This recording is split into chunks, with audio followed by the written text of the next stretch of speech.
කඩෙන් ගේන කරපිංචා මිටිය දවස් දෙකක් යද්දී වේලිලා සුවඳ නැති වෙලා වීසි කරන්න වෙනව නේද?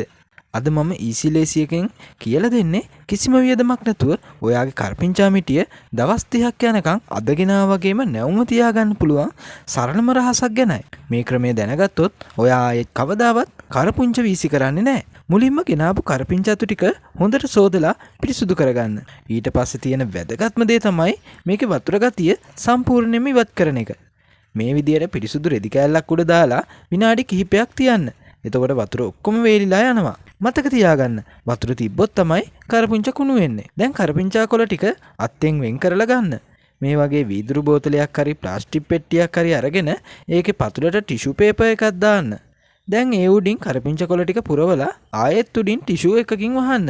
මේකෙන් කරන්නේ ඇතුලේ ඇති වෙන අමතර තෙතමනය ටිෂු එකට උරා ගන්න එක.